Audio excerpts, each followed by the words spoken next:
Good morning, good afternoon, good evening, wherever you are, whatever you're doing, and welcome to another episode of Media Matters for Anfield Index. It is Monday, the 9th of March. The Reds are in the hat for the quarterfinal of the FA Cup. There is a Champions League game coming up this week. There's Premier League qualification for the Champions League still to sort. There's contracts. There's a million and one things going on and off the pitch right now. And I'm joined as ever by the renowned and the respected David Lynch. And we'll go back to sort of Friday night shortly, David. But it just feels now like on and off the pitch, we're in the business part of the season, aren't we? Things are just starting to heat up, aren't they? Like contract-wise, qualification. It's all pretty serious now. Yeah, absolutely. This is where kind of the period of the season where things tend to be decided. I mean, it was a bit different last time around because it was pretty much the title was already wrapped up and we knew we could kind of cruise in, and that was really enjoyable. But generally speaking, there are things to compete for at this point. Unfortunately for Liverpool, that's not going to be the title, but or probably even the Champions League if we're being honest, or being realistic about it. But of course, there are some really important aims over these remaining games. So yeah, they've really got to get their heads down now, and hopefully it's not been a great season, but hopefully it can have a good finish. And if they can do that, then you can kind of move on and forget about it, really. Yeah, it does feel that way. The end is not far in sight. But we go back to Friday night, which does seem almost like a million years ago. But the Reds do beat Wolves 3-1 in the FA Cup at Molineux. And I know you tweeted this afterwards that Arne Slot might argue the only difference between tonight and Tuesday was that Liverpool scored the first goal they did, opening up the game as a result. But they seem to want to me to pass the ball with more zip earlier. Either way, a deserved and important win. But there is that question, where was that on Tuesday? Well, I mean, to be honest, my point in that really was that a lot of the same things were there on Tuesday. I think the big difference, and I think we've got to kind of accept this about football sometimes, is sometimes the ball goes in the back of the net and sometimes it doesn't. And when it doesn't, you leave yourselves open to conceding with the first shot on the 78th minute for everything that kind of happened after that. And my point really with that post really wasn't to kind of say, oh, well, Liverpool were poor in this game and just got away with it, or that they were great on in the preceding game. The truth is just kind of somewhere in the middle, that they kind of perform around this level sometimes, and sometimes you get the rewards for it, sometimes you don't. But I think the manager's job and the team's job really is to kind of produce performances of a consistent level. But you've got to kind of accept sometimes, and particularly when, you know, you're not an elite team, which obviously this Liverpool side at the moment is, and it still needs some work doing to it to kind of finish it off. You can't always make sure that the margins go in your favour. And so I thought they were marginally better in some aspects. Like I said, you know, I thought the start to the game and the speed they passed the ball at was obviously something they'd spoken about since the midweek game. So it didn't feel like they were wasting as much of the game. But in terms of kind of the shots numbers, XG numbers, they kind of ended up looking pretty similar, really. And like I say, that, you know, you kind of could make the case before Robertson's goal goes in that it's like it's just the same game again, really. And, you know, if Wolves had scored in that moment, or they just scored later on, you know, which can just happen, they could just score with their first shot again. You know, you'd have just said it was the same game again. But of course, the huge difference maker was that the ball falls to Robertson at the edge of the box in a position where I've watched for the last kind of 8 years him just shanking those into the stands, by the way.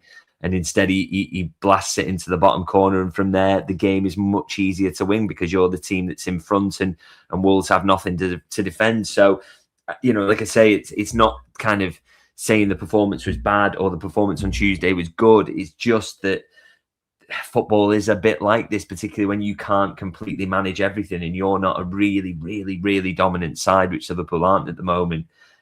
Sometimes these things can happen and you can win these games and you can lose these games. But what you would say is that the process, generally speaking, in both wasn't too bad, but the outcome was really, really bad in one. And the outcome in the other was better. So yeah, it's just kind of hard to unpick it. And as I say, I think, you know, you can't get I just don't think you can kind of swing constantly either way in your judgments on both performances. I think there were elements of Tuesday that were decent, elements of it that were poor. and the same pretty much on Friday. But of course, on Friday they win, and that's the important thing. So yeah, hopefully they fall on the right side of those margins more frequently over the end of the season. But I've seen a lot of kind of results-based analysis off the back of it that everything about Friday was good, everything about Tuesday was bad, and it's not true at all, really. It's funny because the first question that Arne Slot was asked in the post-match press conference, he started the answer with, "Every 3 days I have a different feeling," which has probably been the story of the season so far as well, the way it's gone with the outcomes. And in terms of the outcomes and what defined it, let's say, or start to define it, I mean, look at that. Robbo created the most chances for, completed the most passes with 95 for Liverpool tonight. On top of that, a goal and assist. They're a liar if you said you had Andy Robertson down for a goal and assist on Friday night. Yeah, he doesn't score that many, so definitely not. And honestly, when he winds up his left foot in that position, I'm thinking, don't bother, don't shoot from there. You're not generally prolific from that position, but it's a really, really good finish. And as I say, it's so crucial in the game because it opens it up. It allows Liverpool to play more football. And you think of some of the football they play in that latter part of the game. I think that's why everybody has a better feeling about the game, is because they actually get to play football, but they only get to play football because they score the opening goal. And it just shows you how massive it is to score first, really, and to score in that moment. Because I think otherwise, up to that point where the goal goes in, there's not huge differences between Tuesday and Friday, outside of, like I said, maybe a bit more pace in the passing. That it was my view on it, really. So the goal is absolutely massive, and yeah, I think the manager kind of agreed with that as well when he spoke about it after. So yeah, massive goal, and then obviously Robertson follows it up with an assist, which is very much more in keeping with what we're used to seeing from him. That is like trademark kind of low cross from Robertson, finished off at the back post. So huge contribution, and he's got more contributions to make over the remainder of this season, and we don't know what comes kind of after that yet, but he's a really, really important player and a great player as well. Yes, important night for the old guard, which was great to see. In terms of the other end of the scale, the official man of the match, Rio Ngumoha, and Arne Slot was asked about him afterwards, said, special because if you're 17 years old and you can impact 2 Premier League sides facing each other, then that tells you how good of a player he is. But it's up to him to bring this every time. He bought it on Friday night, though. He was really good, wasn't he? Yeah, just so exciting. And I think he's got just a huge role to play for Liverpool over the coming years, not because he's so talented and it's so obvious from the way he played. But I also think with the way football's going, these like mega athletic low blocks, some of the best organised low blocks with the quality and the athleticism that you see in the Premier League now, because there's so much money in it. The difference maker for me in these games is going to be 1v1 quality in wide areas. I think it's just going to have a huge influence on the type of football we see in the coming years. And so someone like Rio, who can unsettle a low block in the way that he can with his dribbling, is just going to be massive. So I think the platform is going to be there for him to be a huge player for Liverpool. But he's got everything else as well. I mean, the talent's off the scale for his age, really. And he was just tormenting Wolves, wasn't he? And kind of he comes to him and Salah both come off in the 69th minute, I think I'm right in saying, and he has more touches than Salah, which shows you how much Liverpool were playing towards him as well. So that's interesting, because you've got your kind of main man of the last 8-9 years on the pitch, and you're passing more to the 17-year-old on the left-hand side. I found that interesting, but I loved everything about his performance.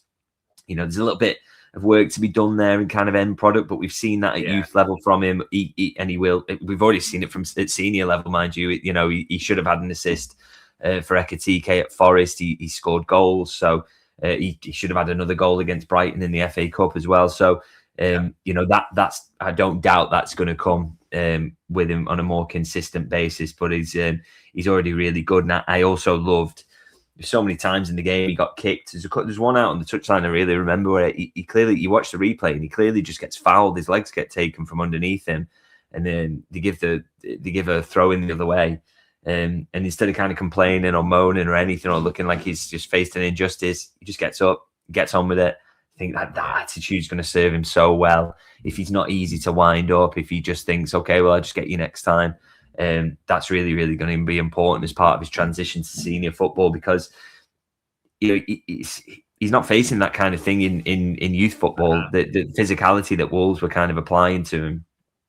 So it's a totally new challenge for him, and he used to being protected against that, but he just looks like he's okay. He'll take the kicks and he's up for it. So I just love that attitude element of his performance, but all the other parts as well were really good. He's just he's a massive talent. He's going to prove to be an inspired signing, I think.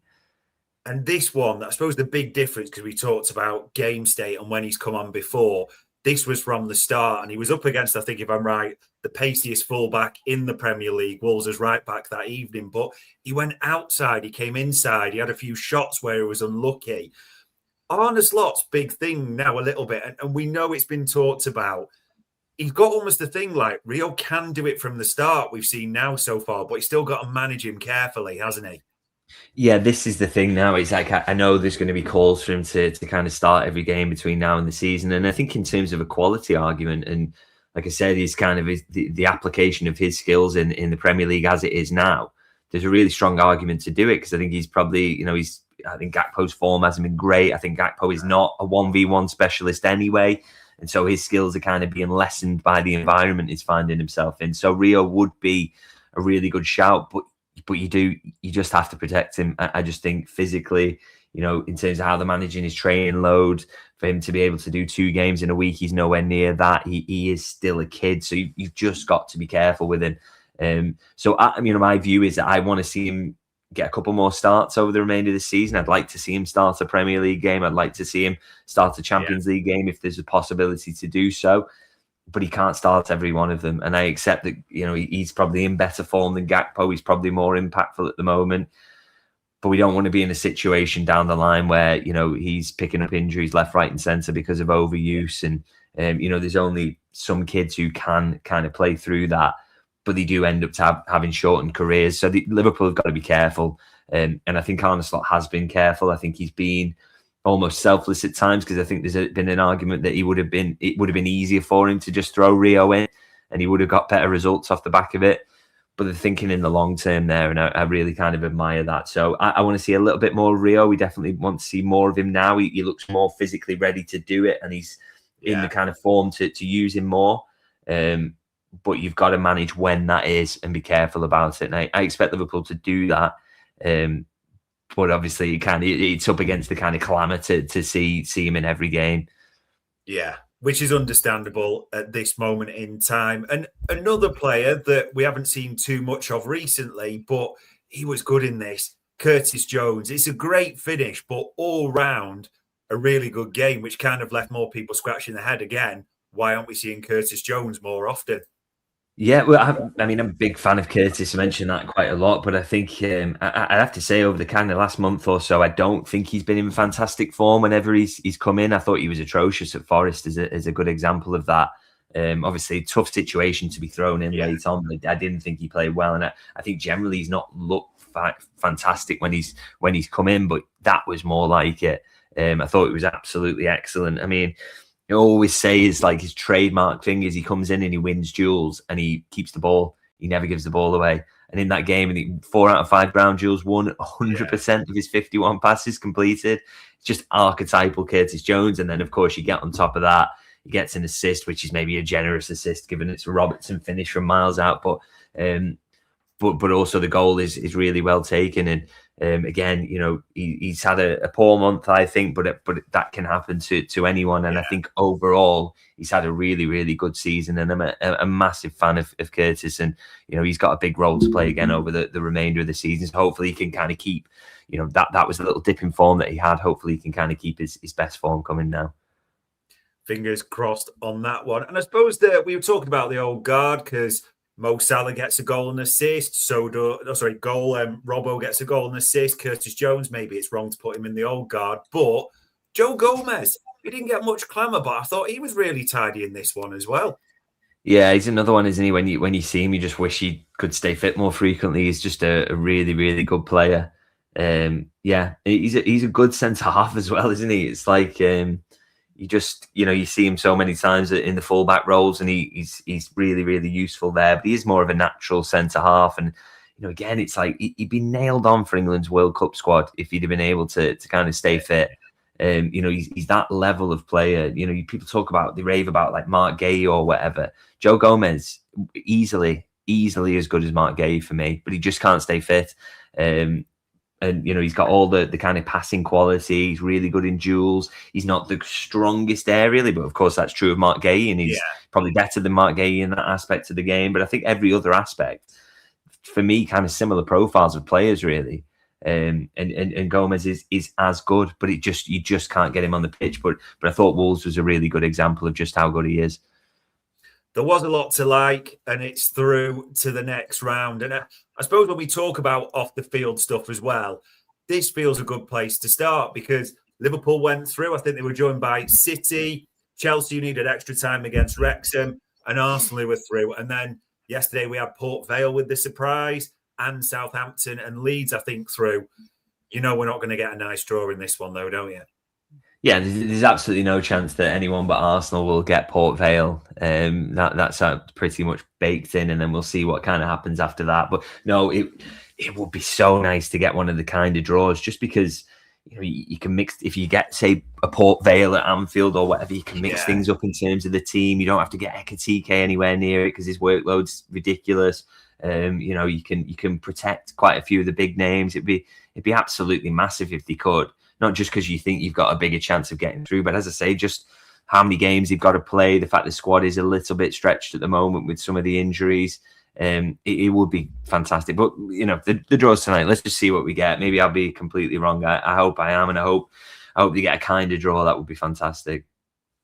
Yeah, City away or Chelsea away, here we come. We will see with that one. In terms of the other off-the-field news, this is a topic that we've talked about before, but I know there's a lot being made of this article as well, that Liverpool's top 5 failure could cost 120 million. And Professor Kieran Maguire talking about it, that it could be a huge black hole because of the implications. Liverpool could, as you say, possibly weather that, but they're not really wanting to try that. And I think it's funny because we just talked about the results gone the other week. It is just a big difference still, isn't it, in the finances and where it could sit. Yeah, I mean, there's no, when they talk about financial black hole or whatever, it kind of makes it seem so dramatic. I mean, Liverpool are in unbelievably good shape financially. They're one of the best run clubs in the division, really. And, they run it in a sustainable way where they can absorb the blow of this. They don't always kind of bank on the fact that, they accept that there can be ups and downs in sports and sometimes you won't qualify. And so they're not completely leveraging everything against the fact they're always in the Champions League. So, when we talk about it like that, it's not kind of really scary situation that they'd be in. But of course, because they are run sustainably and they act quite conservatively at times in the way that they run things, of course, then, as the manager keeps saying, that there was the summer after they've had a Europa League season where they only signed Federico Chiesa, and I think he's making clear that that's had a big influence on it, and that's the reason, even though they've kind of, he's contradicting what has been said before about why they did that. It was clearly a cost-cutting measure because he's mentioned it twice now. So it suggests to me that that would be felt. Now, when that will be felt, we'll have to see. Will it be this summer that's coming when they've already made plans for it? Possibly not. It might be that they do what they did last time, which is they go big this summer, even if they're going into the Europa League, and then the season that follows, when they've got the Europa League cash, they kind of pare things back a little bit. So we'll have to see how they do strategy-wise there. But I think we have seen previously that they have to kind of cut the cloth accordingly. So let's see when the impact of that is. And I mean, the best thing possible that they could do is to just, is to just qualify, and then you don't have to have this conversation. So hopefully they do. Hopefully they can get over the line, and doesn't feel like it so much after that Wolves result. But obviously everybody else around them is pretty awful as well. So there's every chance that they can do it, and fingers crossed they get there. Yeah, some theories are probably better just not tested at all. In terms of things that are shaping up off the field as well in the summer, I know you wrote this earlier in the week to say it doesn't matter where you stand on the debate over the manager, Liverpool need to make changes out wide this summer. And of course, there's Jan Diomande of Red Bull Leipzig on the front cover. And I suppose everyone's got the theories of where we need a centre-back, a DM's most important. But we've got to get pace, one-on-one specialisations in that attack, haven't we? Yeah, 100%. I just think it's absolutely massive. Because as I say, the way the game is going at the moment, the way that these low blocks are so good now, so well organised, and the physicality's off the scale, you have to find ways of disorganising them. And this is the thing, is like Salah's dribble numbers have just gone down throughout his Liverpool career. It's just a consequence of aging, clearly. So he is not as effective of a dribbler anymore. Cody Gakpo, it's never really been his game. And so that's why we're not seeing the best of him, because the way things are now, so much importance on one-on-one quality. So that's something Liverpool have to add. And I mean, there's every chance that gaps are opening up there now. The chances of kind of Mo Salah maybe leaving or whatever and opening up that possibility. We see what happens with Harvey Elliott, but I think eventually he will go as well. So I think there's going to be, I think there are going to be kind of possibilities there to do something. And I just think it's going to be Liverpool's number one priority, really, is to add that kind of 1v1 quality that they need over the summer. And there's a comment there that's really interesting there about kind of what Liverpool are making profit wise, and whether that means they're well run financially. They're only making 8 million profit. Yeah. I think that misunderstands the strategy completely, by the way, around how Liverpool are looking to be financially well run. They're not looking to make profit. No. That's not the aim. The idea is every single penny that they generate, pretty much, the aim for the club is to break even, because FSG as an ownership are not looking to pull out profits on a yearly basis. What they're looking to do, their profit will come when they sell the club that they bought for 300 million is now worth 3.5 billion roughly, or may even can continue to go up. That's where their profit is. So the idea on a day-to-day basis is to absolutely smash out that profit, really, and run it so that every single penny that is generated by commercial media, all these kind of things, goes straight back into the team via wages or transfer fees. So, the idea that running at a low profit is a poorly run club, it just completely misunderstands what they're trying to do there. They are trying to break even. That is the aim, because they're trying to put every penny back into the team. So that's how it works. Which they hope every penny going back into the team is, they say, wingers with one-on-one quality and pace. And Yan Diomande, funnily enough, was the front picture on your article. It's interesting, though, because with all the names and different bits, we were talking to a few Bundesliga journos at the weekend, and Leipzig are level on points and nearly in the Champions League positions. And annoyingly, Yan Diomande keeps scoring winners for them, which might actually make it more difficult for us to get him in the summer, might it? Yeah, but I mean, it doesn't help. It puts them in a bit of a financial bind if they don't get there. Obviously, it makes it more important that they have to raise some money and through sales, and so it would make things a lot easier. But of course, Liverpool, with their pull, with the financial might they have, with the fact that I believe the player's father is a Liverpool supporter as well. I think they've got a lot of pulling power there to not necessarily have to worry about that too much. But of course, they're missing out on the Champions League. Liverpool getting into the Champions League would definitely make things a lot easier. So those are kind of the outcomes you're aiming for. But yeah, it'll be interesting to see what happens with Diomande. It's not anything massively concrete now at the moment, as I understand it, outside of they've watched him extensively and they obviously like him. Who wouldn't? And he makes so much sense in terms of profile-wise. For what they kind of be looking for, but let's see how that one develops at the moment. But he's definitely someone they've watched. Will be interesting to see. And I suppose we talk about finances. This steers into it as well. The tour, Liverpool will return to the United States for a pre-season tour against Wrexham, Leeds, and Sunderland.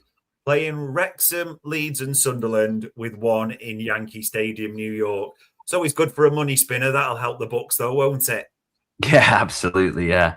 It was an interesting question about the US tour in the press conference as well, kind of hinting at whether Slot was going to be there to oversee, which I thought was an interesting and quite a funny exchange. But it's exactly what it's all about. We talk about kind of growing commercial revenues and what they're trying to do.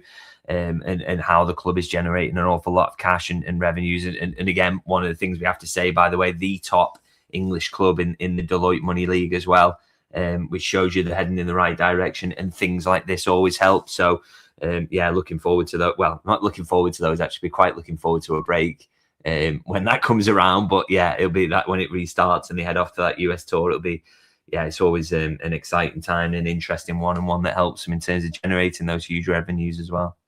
Yeah, and putting the cash on the field. But for everything we talked about so far, the biggest story, without doubt, which caught out a lot of people on Tuesday afternoon, Ryan Gravenberch signs a new long-term deal. Seems till 2032, according to reports. I suppose there's a couple of things with this one. It's one of our players locked down that was going into 2 years. But I always like the fact the club can just do something that no one knows about a little bit as well. Yeah. I got a message about it happening on about 10 minutes before it was announced on the on Saturday when I was going in to watch a 3 p.m. kickoff in a local non-league game. So it come as a nice surprise to me, to be honest. And yeah, just good news, I think. I know there's all this debate about what he is as a player and whether he needs something else in midfield. But what you can't argue with is that he's, for his age, is absolutely an elite level player who's done it at the top level. He's only going to get better. There's more to come from him, and he's a really good, versatile player who brings real quality. So to sign those types of players up to long-term contracts to protect the value, if nothing else, is really, really important. But I love Ryan Gravenberch as a player as well. I really enjoy watching him. I think he's underrated amongst certain aspects of the fan base, which is not to say that he's absolutely perfect all the time, but I just think he's a really, really good footballer. And sometimes he has really good games that kind of go under the radar, I think, because people have in their heads this idea of kind of what should be there instead. But I think he's very, very good. So I think it's good news to sign him up to a new deal. And as you say, to do it kind of quietly without any noise around it. Yeah. Definitely a positive. We can still do those types of things. Although, again, you're never fully sure. But it's interesting reports that came out of Holland. Ryan Gravenberch will receive a total salary of 100 million euros spread over the next 6 years. Probably explains why there's a smile on his face, if that's completely true. But Liverpool's wage bill's also been a talking point in recent times. Yeah, but I mean, again, this is kind of what's the going rate for a player of that age coming into his peak, who's played at this level for such a long time. People kind of want Liverpool to retain talent. They don't want to let them go, and they want to sign new players. And yet they'll always argue when they have to pay the going rate in terms of wages. I mean, if that's an overpay, then someone else out there will 100% pay it. And so it's not an overpay in that sense. I think people, I don't know, are maybe not aligned with where football wages are at the moment. For me, that's fairly reasonable. I don't see a massive overpay there. I think, if you look at what, and this is the company Liverpool are keeping now, you look at kind of what Bayern Munich are paying their players, Real Madrid, Manchester City, Liverpool, they pay well, and that's how they're able to attract and retain the talent that they have. So I didn't really get a lot of the chat around that. But again, I think a lot of it is fed into kind of, people have got this idea about, oh, well, we don't like Gravenberch because we want a certain type of number 6 and this, that, and the other. But if people don't think he's elite at the age he is at the moment, I just don't think people know what they're watching sometimes. I think he's a top player. I know it's expensive wage-wise, but they've got him locked down for 6 years now. And, of course, football inflation over that time will probably end up looking cheap in 6 years' time as well. So, I didn't really kind of I missed most of the debate because I've kind of not been looking at too much, but I saw a little bit of that over the weekend and didn't really understand it. I think it's, Liverpool are good payers, but they're also really good at keeping elite talent. They're also really good at kind of attracting it as well. And that's why, they've got a high wage bill. I suspect, by the way, as well, on the wage bill debate, is that the problem is with kind of when accounts come out, they're always a snapshot in that very moment. And it's actually quite fluid and very up and down. And so there might be a snapshot in, a few months' time where, Salah's gone or whatever, and it looks very, very different. So, but yeah, that's how you end up being elite, by the way. The correlation between paying high wages and success generally tends to be very tight. And we always lamented maybe 10, 15 years ago that Liverpool weren't able to compete because the wages that we were able to pay were not of that level. Whereas now they are in that kind of elite level. They've built themselves back up there, where they can not only attract elite talent, but they can also retain it as well. Yeah, which I think retaining it is probably what the right topic, because I know Paul Joyce wrote about this and mentioned all the others, and there was bits around other players saying Liverpool are in discussions over a contract extension with Szoboszlai, and there has been contact with McAllister's father, Carlos, who also represents the Argentinian World Cup winner. The only thing was yesterday, his father did come out and say that there are no negotiations with Liverpool for the renewal of the contract in that stage. It's not sounding great, or particularly like we're going to see McAllister long term, possibly. Yeah, but for me, that's kind of the right decision at the moment. I wouldn't be rushing to give him a new 4 or 5 year contract at the moment with the season he's had and kind of the drop we've seen in his numbers over the last 3 years. I thought he was fabulous last season, by the way. I continually said that Liverpool's most important midfielder in that period. But equally, we haven't seen the same from him this season at all. And, I do have this kind of worry about with him. Is there an element of kind of the physicality of the league is just not suited to him, and it's going even further in that direction? And so the fact he's not the quickest and not the strongest is really being shown up on a regular basis. And look, he's still got 2 years left on his contract. He's 27 years old. He's not probably going to get any better physically. So I think, for Liverpool's perspective, it's not one where you rush to give him a contract extension at this point. I guess you almost see where it goes, really. And I mean, even if you might get interested in him this summer, you might get interested in him next summer, and maybe someone will strike a deal or whatever, and you might be happy to do it, given that there is, there's maybe some signs there that he's not going to be huge for you in the long term. But I think leave that flexible, leave that open. It's not a contract that I would be rushing to sign at the moment. And so that's not to say he definitely leaves this summer. Let's see what happens. Maybe there'll be interest, maybe they keep hold. But, they're in a position where they can leave it open. And as I say, even if that means in 2 years' time that he leaves on a free transfer, where you paid a very, very low transfer fee for a player of his quality and pedigree at the time. So I think they'll be more accepting of that. It's not like Gravenberch, where he's in that age where you just know he's going to get better and his peak is still ahead of him. With McAllister, it's kind of, let's just let it play out and see where we end up, really, and be kind of a bit open about the situation and just let it kind of flow and judge it from there, really. So he seems pretty open with McAllister. In terms of one that feels inevitable, Andy Robertson stopped in the mix zone. And it was funny, the way he even worded it. I've got an amazing relationship with Richard Hughes and Mike Gordon and Michael Edwards, and talked about the talk staying private. When a decision is made, and we're getting to the point where I only have 3 months left on my contract, it will be announced to you guys. I mean, he's the perfect leader. He's the perfect company employee, you could say, at the same time. We all really know what an announcement's going to be, don't we? Yeah, I'd be surprised if he sticks around now. I mean, the very fact that he was at least, he was considering that Atletico Madrid move over the summer. He was considering Tottenham in January. That wasn't ruled out straight away in the way that if he knew he wanted to stay, he would do. I mean, you look now with hindsight with how bad they are. He actually could have ended up in the Championship. So I bet he's pretty glad that he didn't go to Tottenham in the end. But yeah, I think it just seems to be heading that way, that he will go now. And he clearly wants to play a bit more, I think, in his final years. And so it will be the right move for him. But of course, for Liverpool, it's the loss of a great servant and a player who's been fantastic down the years. But that seems to be the way it's heading. It would be a huge shock if he signed a contract from here.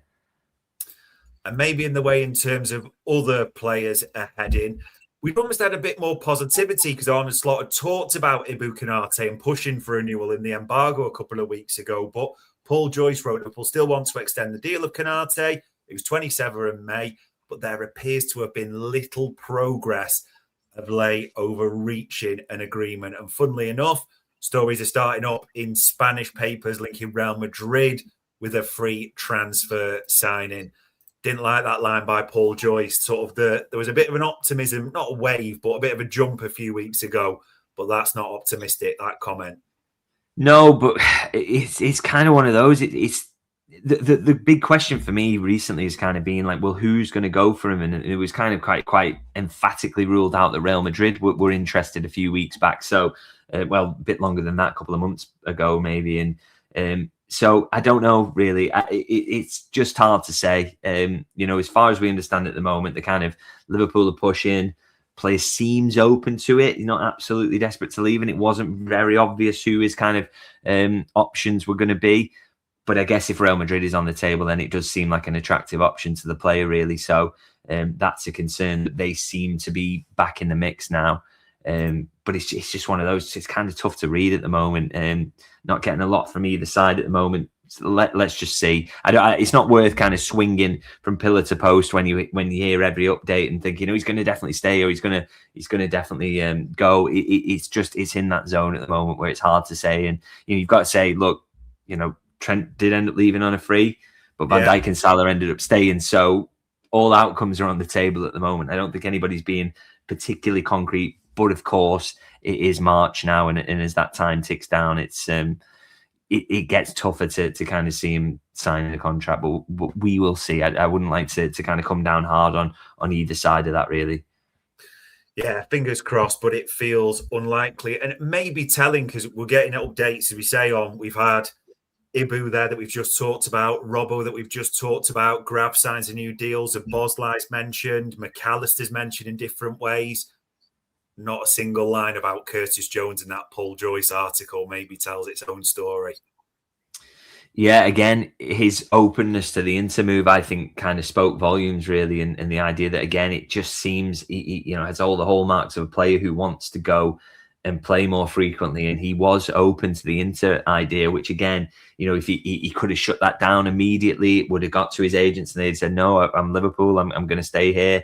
That story wouldn't have gone anywhere. So the fact that he seemed like he was open to it is a little bit of a concern, really. So again, if he does want to go and play more frequently, Liverpool are probably not going to be able to offer that to him. And I still think that if he goes, that is tragic that they can't kind of find a role for him or the right role where he's happy enough. And because the fact is, I think he has had a dip recently, but he's put together a really good season for me, and he's a local lad, and that's important. And so, and he gets it and he understands it. And again, it's the continuity thing is absolutely massive as well in terms of not having another transition season.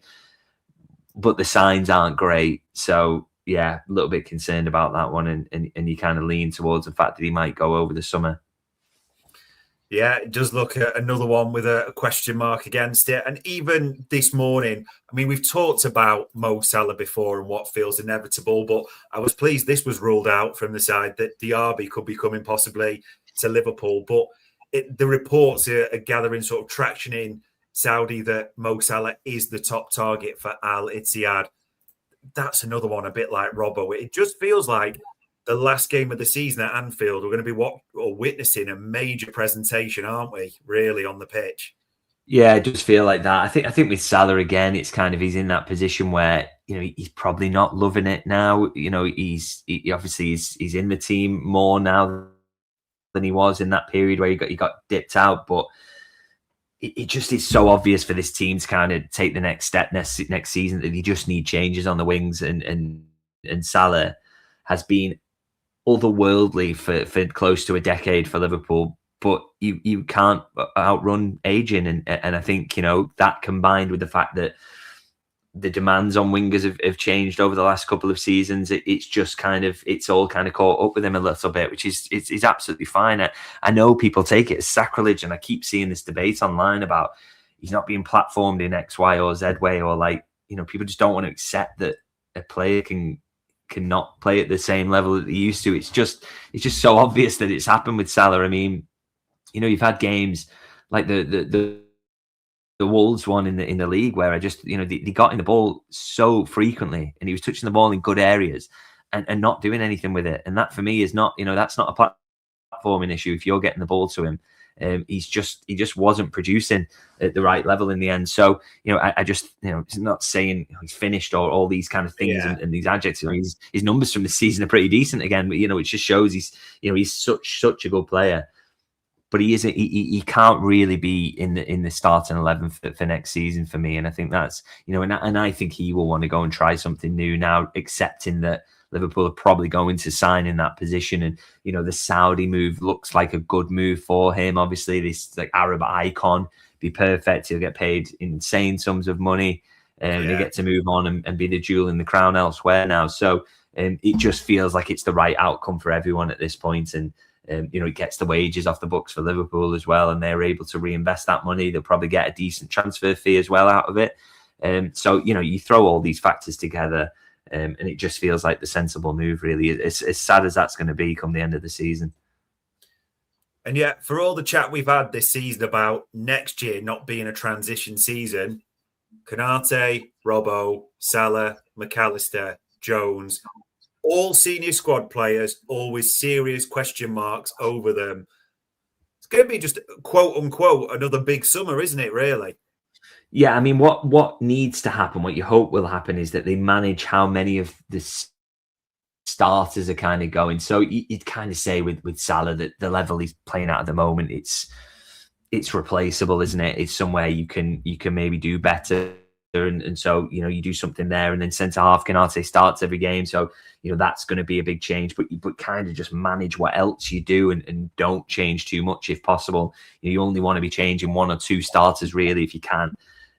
Otherwise, it really does start to get messy. And then the rest is like, accounting for Robbo. That's a squad player who's mostly going to be on the bench, isn't it? Those kind of things. But yeah, they've got to be careful about it. I mean, Curtis, again, he's more of a bench player at the moment. But yeah, it is a big worry coming into this summer. They've got to manage how much they end up doing, and is that with Curtis? Is it kind of making the decision of taking it on the chin and saying to him, just run down your contract then with us?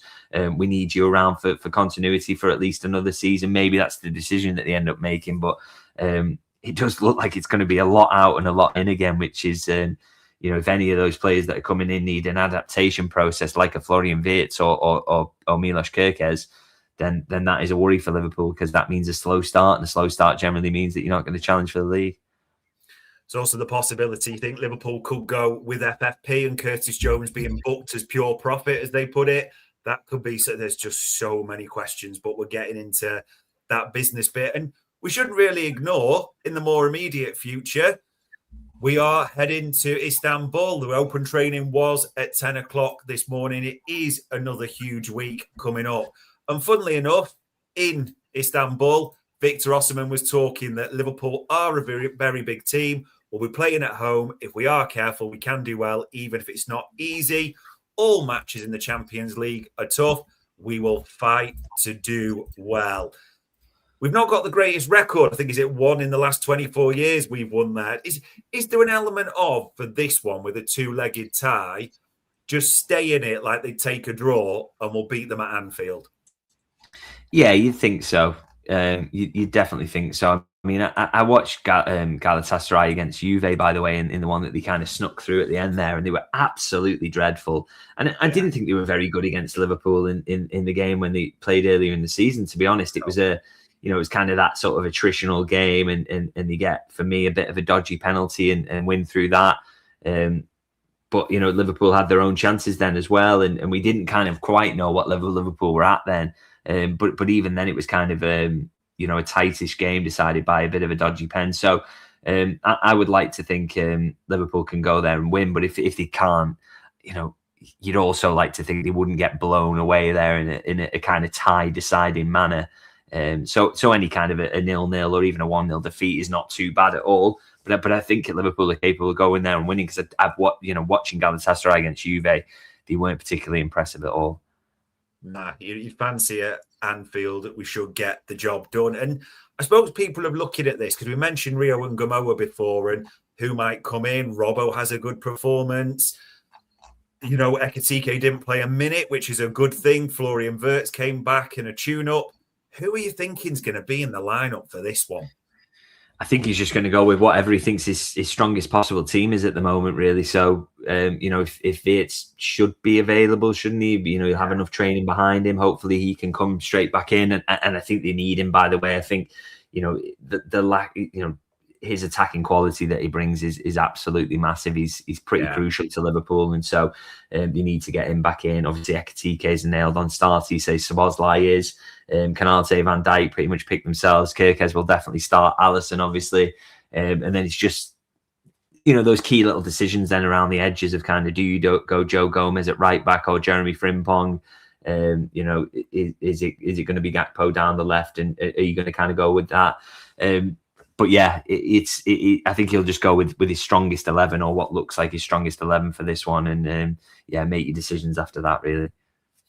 Yeah, as long as we get a result that's, say, retrievable at worst at Anfield, that's the big thing. And then in terms of to finish the week, Mother's Sunday, people, don't forget, but Super Sunday for Liverpool.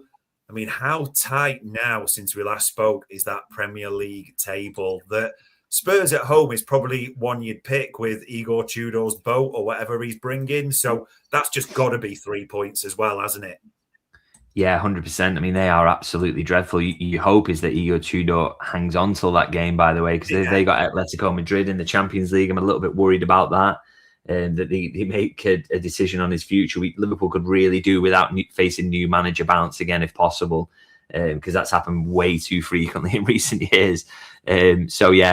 But it's a game they absolutely should be winning, and you look around at who everybody else has got, and you just think when you've got a bit of a gimme fixture like that, you've got to make the most of it and go and win. And it's really, really tough to call what's going to happen in terms of that Champions League race, but Liverpool just have to get there. So win the winnable fixtures, win all your home games if you possibly can, and even that might be enough. With how many points are getting dropped elsewhere. There's no more winnable a home fixture than against a Tottenham side who was struggling as badly as they are this season. So hopefully Liverpool can do it.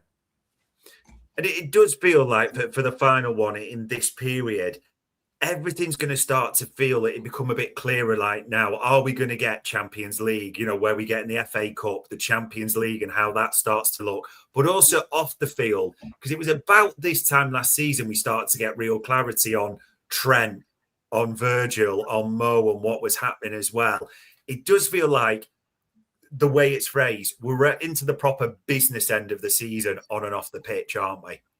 Yeah, it's just massive, isn't it? Are Liverpool going to be in the Champions League or not? Who's going to be around to play in it or not? And all these kind of big decisions. It does start to firm up now in terms of who Liverpool target as well. I know in terms of the recruitment strategy that you tend to make those decisions around this period now for who they're actually going to push for in terms of over the summer. So, there's an awful lot to be decided, and it's a really important period for Liverpool. You just hope that a lot of the decisions that are made and the outcomes are positive ones, hopefully. Fingers crossed, because they've got to get them right this summer. So there you go. The FA Cup quarters. We'll see who we get. We've got Champions League tomorrow. There is a press conference tonight with Arne Slot and a player. There is a lot going on off the field. Will more contracts be signed? We might not have to wait too long to find out with some. All it leaves me to say as ever is for the time, the insight, and for answering all the questions, David, it is massively appreciated. Thanks for having me. And ladies and gents, that was another Media Matters for Anfield Index.